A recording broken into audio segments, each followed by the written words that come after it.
Hello students, in this video we are going to do हाइगन principle और इसके बाद हम प्रूव करेंगे लॉ ऑफ रिफ्लेक्शन और refraction using this wave theory. तो सबसे पहले वेव ऑप्टिक्स में जो हम बात करते हैं न्यूटन्स कॉप्सल थ्योरी की, जिसमें न्यूटन ने कहा था कि जो लाइट है उसमें बहुत सारे कॉप्सल्स प्रेजेंट होते हैं और लाइट इन कॉप्सल्स को निकालती है बहुत हाई वेलोसिटी से। और एक कॉप्सल्स अगर हमारे पास डिफरेंट कलर्स के हैं तो उनके साइज़ भी डिफरेंट होने चाहिए। जैसे रेड कलर का कॉप्सल है तो उसका साइज़ डिफरेंट होगा। हमारे पास ग्रीन कॉप्सल्स है, ग्रीन लाइट है तो उसके लिए साइज़ जो होगा वो अलग अलग होगा, यानी अलग अलग कॉप्सल्स के अलग अलग साइज़ होते हैं। By using this corpuscle theory Newton ने प्रूव किया था लॉ ऑफ रिफ्लेक्शन और रिफ्रैक्शन को प्रूव किया था। जैसे हम देख सकते हैं हमारे पास एक मिरर सरफेस है, कॉप्सल्स आए, टकराए और रिफ्लेक्ट बैक हो गए। Angle of incidence equal to angle of refraction था यहाँ पे रिफ्लेक्शन। वहीं अगर हमारे पास दो मीडिया है तो लाइट कॉप्सल्स क्या करेंगे, एक मीडियम से दूसरे मीडियम में जाते हुए क्या कर जाएंगे, बेंड कर जाएंगे। और वो न्यूटन ने प्रूव कर दिया था इन सब चीज़ों से कि हमारे पास न्यूटन कॉप्सल थ्योरी जो है वो रिफ्लेक्शन और रिफ्रैक्शन को प्रूव करती है। पर बाकी जो हमारे पास चीज़ें थी जैसे कि पोलराइजेशन थी या फिर डायफ्रैक्शन था, इंटरफेरेंस था, ये सब न्यूटन ने एक्सप्लेन नहीं किया था अपने कॉप्सल थ्योरी में। तो इसके बाद हमारे पास थ्योरी है जो कि हाइगन्स की थ्योरी थी, जो कि एग्जाम में इंपॉर्टेंट है और आपके एग्जाम में कौन सा क्वेश्चन आने वाला है वो भी हम डिस्कस करेंगे। तो हाइगन ने अपनी थ्योरी में कहा कि लाइट जो है in the form of longitudinal wave travel करती है। जैसे कि साउंड वेव ट्रैवल करती है, लाइट वेव भी बिल्कुल वैसे ही ट्रैवल करेगी थ्रू द एयर। लाइट जो ट्रैवल करती है उस मीडियम का नाम है ईथर, और लाइट जब उस ईथर में ट्रैवल करेगी तो वो डिस्टर्बेंस क्रिएट कर देगी, और वही डिस्टर्बेंस क्या होती है हमारे पास, वेव। तो हाइगन ने अपनी इस थ्योरी में कहा कि लाइट को एक मीडियम चाहिए होता है ट्रैवल करने के लिए, पर हमें पता है कि लाइट को ऐसा कोई मीडियम नहीं चाहिए होता लाइट को ट्रैवल कराने के लिए, वो मीडियम के इंडिपेंडेंट है। तो इसी की वजह से ये थ्योरी फेल भी होगी, आगे हम पढ़ेंगे भी। नेक्स्ट हमारे पास है light travel at high speed. तो उन्होंने बोला कि जब मीडियम आएगा तो मीडियम में लाइट बहुत हाई स्पीड से ट्रैवल करेगी, पर हम अभी तक पढ़ते आए हैं कि लाइट की जो स्पीड है वो मीडियम में हमेशा रिड्यूस होती है, ना कि इंक्रीज होती है। इन्होंने अपनी थ्योरी से एक्सप्लेन किया था रिफ्लेक्शन, रिफ्रैक्शन, डायफ्रैक्शन और इंटरफेरेंस और पोलराइजेशन, सब कुछ इन्होंने एक्सप्लेन कर दी थी, वेव नेचर बता दिया था। पर इन्होंने जो कंसीडर किया था कि जो लाइट है वो एक तरह की लॉन्गिट्यूडिनल वेव होती है, वो ट्रांसवर्स नहीं है, जबकि हमें पता है लाइट जो है वो ट्रांसवर्स वेव है। इन्होंने कहा कि लाइट जब है मीडियम में ट्रैवल करेगी तो उसकी स्पीड ज़्यादा होगी, पर हमें पता है कि लाइट जब मीडियम में ट्रैवल करती है तो स्पीड क्या होती है, लो। और यही इसकी लिमिटेशन थी कि इसने लाइट को ट्रांसवर्स कंसीडर किया था। और इन्होंने अपनी थ्योरी में कहा था कि जो वेलोसिटी है मीडियम में ज़्यादा होती है, जबकि हमें पता है अगर डेंसर मीडियम है तो वेलोसिटी क्या कर जाती है, डिक्रीज कर जाती है। इसके बाद इन्होंने कॉन्सेप्ट दिया वेव फ्रंट का। वेव फ्रंट क्या है, एक तरह की डिस्टर्बेंस है जो कि ट्रैवल करेगी। जैसे अगर हम स्टोन को पानी में फेंक दें तो हम दिखता है कि एक हमारे पास ऐसे वर्लपुल टाइप बनता है ना, सर्कल्स बनते हैं बहुत सारे। तो ये सर्कल क्या है, ये सर्कल डिस्टर्बेंस है। और डिस्टर्बेंस क्रिएट कैसे हुई है, ये डिस्टर्बेंस क्रिएट हुई है जब एक स्टोन को पानी में थ्रो किया गया है। तो ये सारी चीज़ें हमारे पास एक तरह का पाथ बना रही है जहाँ तक वेव ट्रैवल करी, यानी इन रास्तों पे वो वेव जो जनरेट हुई थी उस लाइट पार्टिकल से, उस स्टोन से, वो ट्रैवल कर रही है। अब पढ़ते हैं वेव फ्रंट की डेफिनेशन।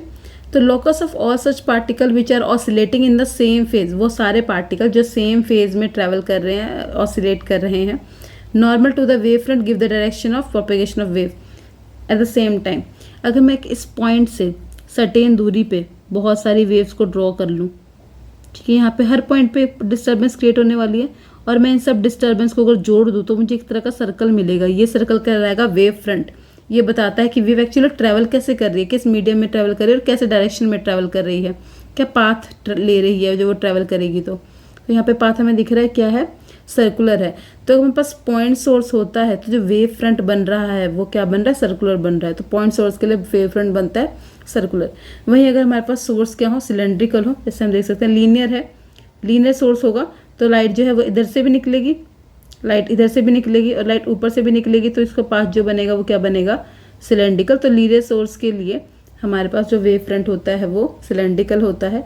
अगर प्लेन हमारे पास होगा तो प्लेन की वजह से जो है वो प्लेन ही वेव फ्रंट बनता है और लाइट वहाँ ट्रैवल करती है। अब इसके बाद इन्होंने अपनी वेवलेट थ्योरी दी थी जो कि इस वेव फ्रंट पे बेस्ड थी, और आपके एग्जाम में जो क्वेश्चन आता है वो इसी थ्योरी से आता है। तो this is very important theory and this is very important question according to your exam point of view, क्योंकि एग्जाम में क्वेश्चन आता है स्टेट हाइगन principle and proof law of refraction and reflection using this principle. तो हम उस question को करने वाले हैं अभी। तो हमारे पास पहली स्टेटमेंट आती है, it state that every point on a wave front, अगर मैं ए वेव फ्रंट के ऊपर कोई भी पॉइंट ड्रॉ कर लूँ, in it self is the source of a spherical wavelet which spread out in a forward direction at a speed of light.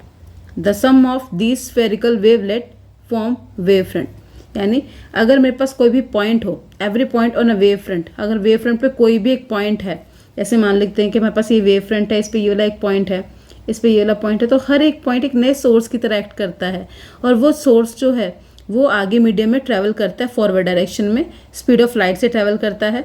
और अगर मैं उन सब पॉइंट को जोड़ दूं तो मुझे एक तरह का नया सेकेंडरी वेवलेट मिल जाता है, वेव फ्रंट मिल जाता है। Secondary source form wavelet similar to the primary source. तो सेकेंडरी सोर्स जो होंगे, जैसे हमारे पास मान लेते हैं ये प्राइमरी सोर्स था, तो ये सेकेंडरी सोर्स जनरेट हुआ। अब ये सेकेंडरी सोर्स जो है ये भी वैसी डिस्टर्बेंस क्रिएट करेगा जैसे प्राइमरी सोर्स ने की होंगी।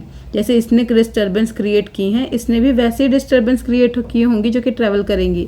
At a given time the common tangent on the wavelet in forward direction give the new wave front. किसी भी टाइम पे अगर मैं टेंजेंट ड्रॉ कर लूँ, यहाँ से वेव फ्रंट एक ऐसा था, यहाँ से एक वेव फ्रंट ऐसा आया, अगर मैं इन सब वेव फ्रंट पे एक टेंजेंट ड्रॉ कर लूँ तो मुझे एक तरह का मिलता है सेकेंडरी वेव फ्रंट।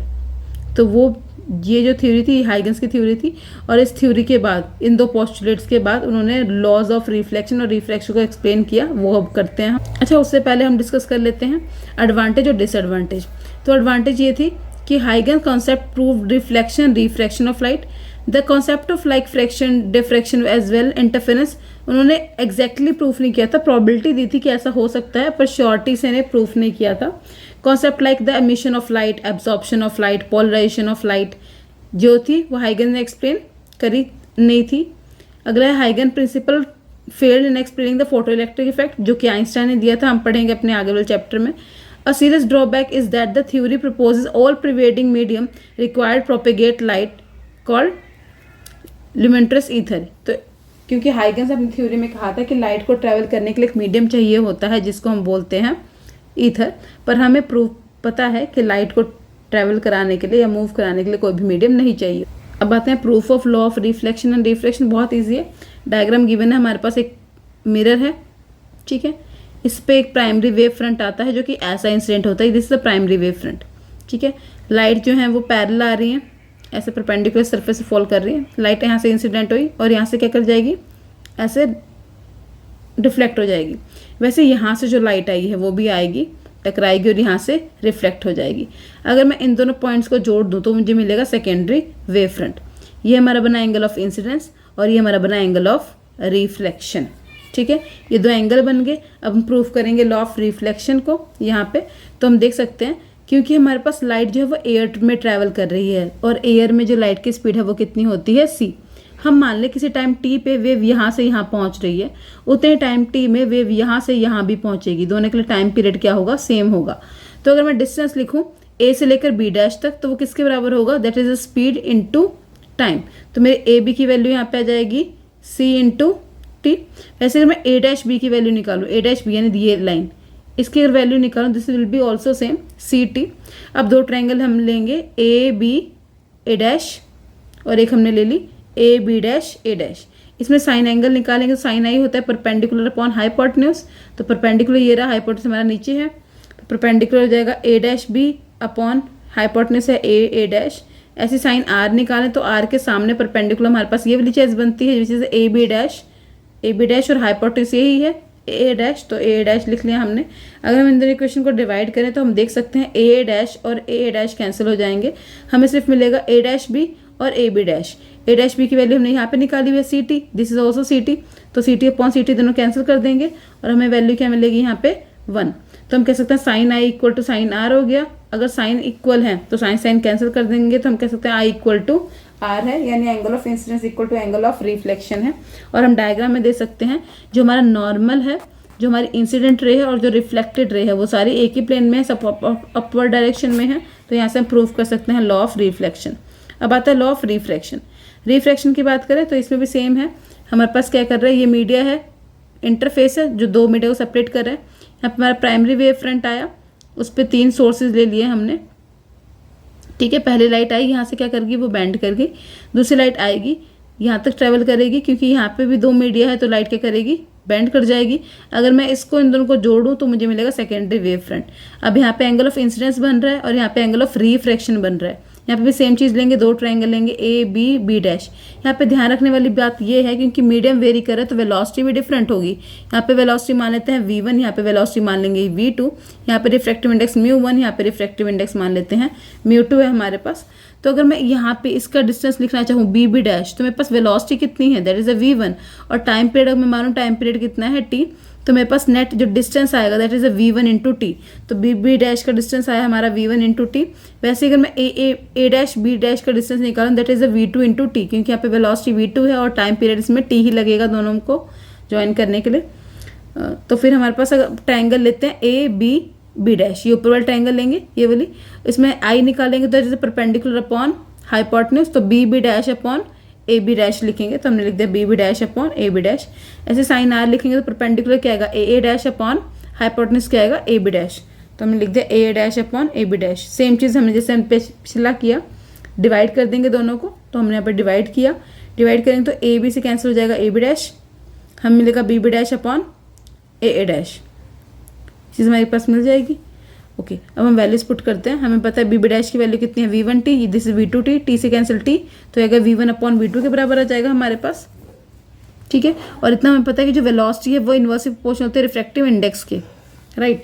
सो मेरे पास v1 इन्वर्सली प्रोपोर्शनल होगा 1 अपॉन μ1 के, तो ये उल्टा हो जाएगा क्योंकि ऊपर v1 है तो ये μ2 हो जाएगा, ये μ2 है तो μ1 आ जाएगा। क्रॉस मल्टीप्लाई करेंगे तो हमारे पास μ2 into sine R equal to μ1 into sine R आ जाएगा, जो कि आ जाएगा, जो कि स्नेल्स लॉ का क्या है, प्रूफ है। ये वाला एक्सप्रेशन आपने किया होगा कि जब हमारे पास रिफ्रैक्टिव इंडेक्स होता है जैसे सी अपॉन v1, μ1 लिखूँ, अगर μ2 लिखूंगी that is a C upon v2, cross multiply कर दो तो यहाँ से अगर मैं दोनों को डिवाइड कर दूँ बेसिकली तो सी से कैंसिल होगा सी, मुझे क्या मिलेगा μ1 upon μ2 is equal to v2 upon v1। हमारे पास यहाँ पे v1 अपॉन v2 है तो चीज़ें इन्वर्स हो जाएंगी। सो अगर मैं यहाँ पे लिखूँ v1 upon v2 is equal to μ2 upon क्या हो जाएगा μ1, तो वही चीज़ हमने यहाँ पे लिखी है μ2 अपॉन μ1, फिर हमने क्रॉस मल्टीप्लाई किया है। सो μ2 साइन आर इधर चला जाएगा, μ2 साइन आर ये हो जाएगा μ1 साइन आई, जो कि स्नेल्स लॉ का प्रूफ होगा। तो ये आपका एक क्वेश्चन बनता है 5 मार्क्स का एग्जाम में, बट स्टेट हाइगन principle and proof law of reflection and refraction.